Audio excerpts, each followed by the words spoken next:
네, 트럼프 대통령 지지자들의 연방의회 난입 사태 이후에도 미국은 좀처럼 긴장을 늦추지 못하고 있습니다. 도널드 트럼프 대통령 임기 내 탄핵이 어려워졌지만 미국 민주당은 탄핵안을 발의하겠다는 입장입니다. 김동석 미주 한인 유권자연대 대표와 화상 연결해서 자세한 현지 상황 살펴보겠습니다. 나와 계십니까? 네, 안녕하세요. 김동석입니다. 네, 반갑습니다. 지금 민주당은 이게 임기 내에 이게 가능하겠는가 이제 이런 지적에도 불구하고 우리는 하겠다 이런 입장인데 이거와 관련해서 지금 미국 분위기는 좀 어떤지 먼저 짚고 가겠습니다. 어떻습니까, 여론은? 사실 지난 6일 굉장히 중요한 바이든 당선자 인증하는 중간에 이 시위대들 그 이후에는 폭도들이라 그러죠. 네. 그 내란 수준의 의사당을 점거해서 회의를 중단시키고 이제 그런 사건이 일어났는데 사실 그날 의회에서 처리하는 안건이 그날 꼭 처리해야 되고 대단히 중요했었습니다. 그래서 몇 시간 만에 속개해서 밤새도록 결론을 냈죠. 그러고 나서 주말을 지내면서 미국에서는 이 사건에 대한 그 공포, 긴장이 훨씬 고조됐습니다. 왜냐하면은 그 내란 의사당을 진입한 이 침입자들에 관해서 한 3일, 4일 수사를 하고 난 결론이 훨씬 조직적이고 전국적이었고 계획적이었다. 그리고서 그 주변에서 시위대들이 소지했거나 차량에 갖고 있던 데에서 총기나 폭발물 같은 거를 많이 발견을 했죠. 그리고 이 시위를 주도하는 비교적 무장을 했던 그 주도한 사람들이 그동안 사용했던 SNS에서 주고받은 내용물들은 분명히 의원들을 납치하고 공개적으로 납치, 살해하는 계획까지 세웠던 정황이 드러나는 걸 속속 미국 시민사에 알려지면서 한 4일, 5일 지나면서 분위기는 훨씬 공포고 또 경악스럽고 굉장히 이 긴장이 고조돼 있다. 미국의 지금 모습입니다. 네.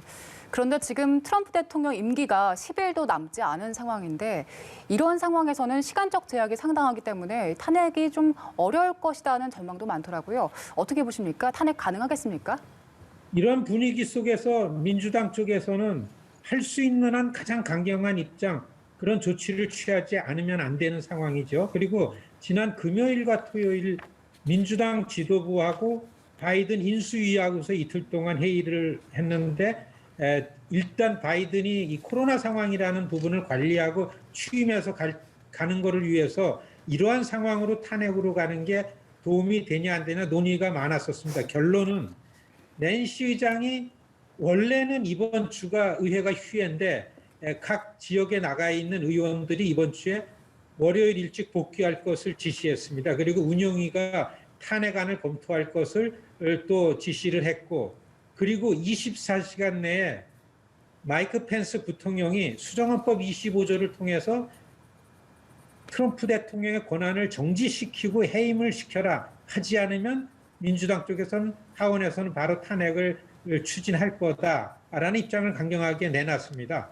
그렇기 때문에 적어도 12일 화요일이나 13일 수요일까지는 하원에서는 무조건 이 탄핵안이 표결에 붙여지고 과반수 이상이면 통과가 되기 때문에 여하튼 간에 상원을 보고 이 탄핵이 추진이 안 되더라도 트럼프는 임기 내에 2번이나 하원에서 탄핵을 당하는 대통령으로 기록이 될 것이며, 그리고 그런 탄핵이 시도가 되면은 이 나중에라도 하원에서 통과됐기 때문에 상원으로 가서 이거를 처리하게 되면은 이 대통령직에서 나온 이후에 트럼프의 행보나 정치적인 데는 타격을 줄 수 있다. 이런 내용들이 나오기 때문에 여하튼 하원에서 트럼프 대통령 탄핵은 다음 주 화 수요일 날 추진될 거다. 이렇게 보여집니다.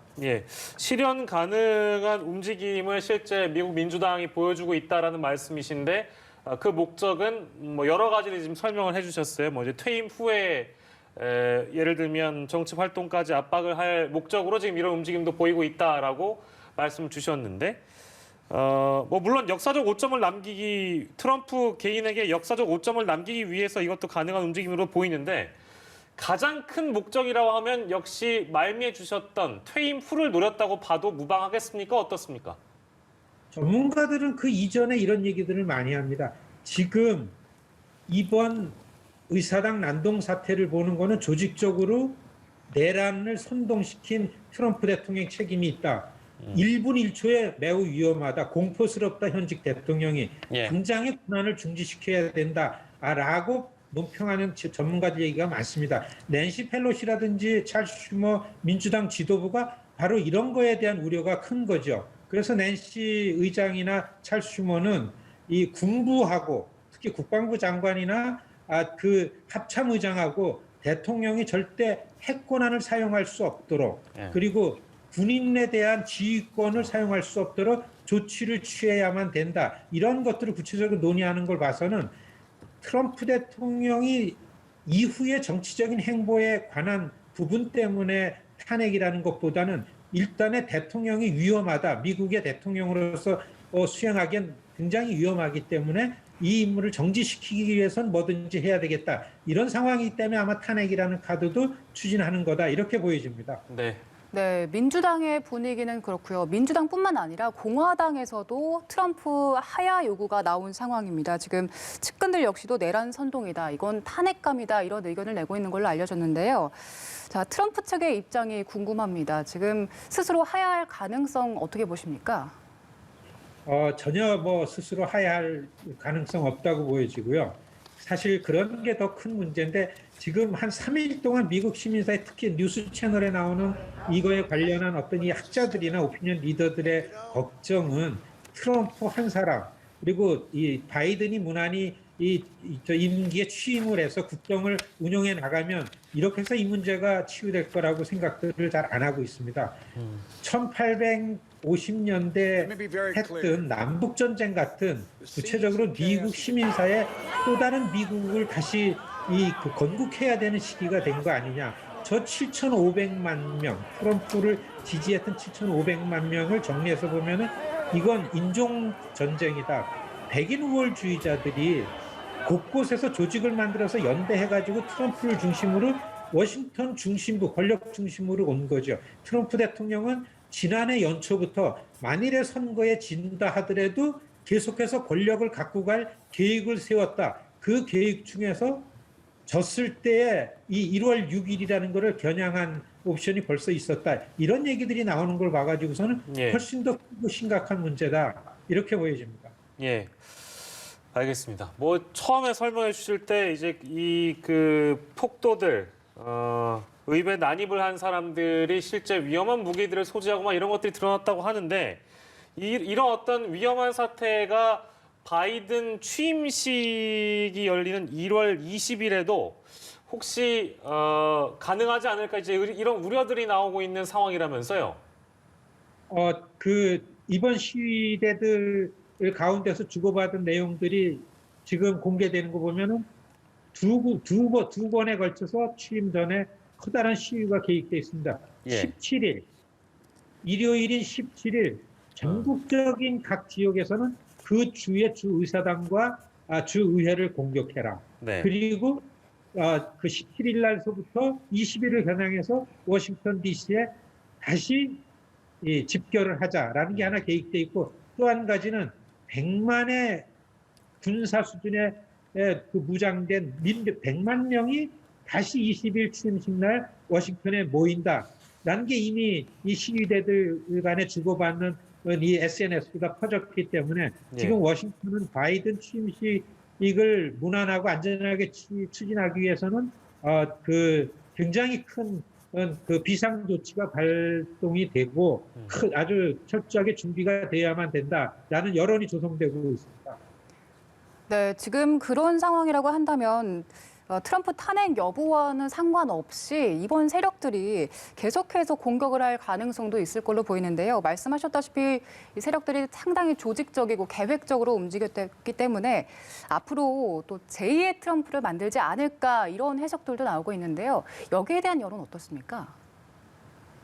그렇게 되어질 거라고가 다수 의견인 것 같습니다. 사실 이번에 미국 시민들 충격으로 몰아는 거는 내부 공권력 안에도 연계가 되고 내부에서도 관계된 세력들이 있었다라는 게 밝혀지기 시작하면서 굉장히 충격적입니다.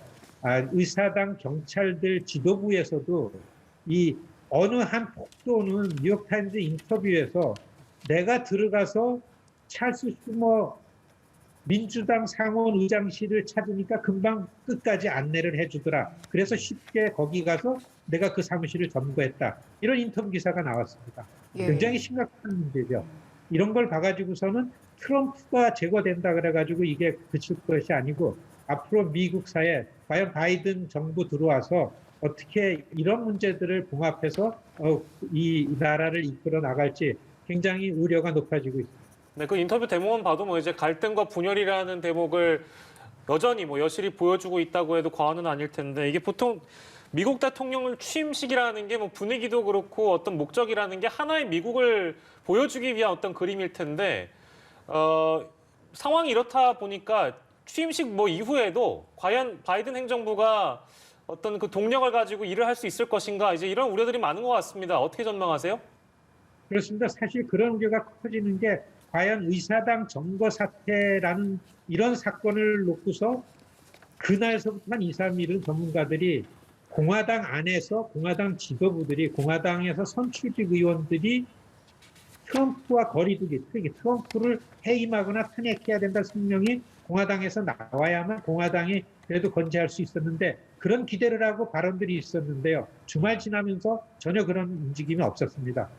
그렇기 때문에 이게 더 큰 문제고 지금도 보면은 이전에 트럼프에 대해서 쓴소리도 하고 거리를 두고 트럼프에 대해 비판을 하던 사람들이 목소리를 높였지 정말 소수의 지금 미치 매코넬 그리고 이 케빈 메카시라는 지도부에 있는 상하원을 이끌고 있는 공화당 지도부들이 침묵을 지키고 있죠. 린지 그레엄이 바이든 당선을 인정했다라는 것 때문에 공항에서 봉변을 당하고요.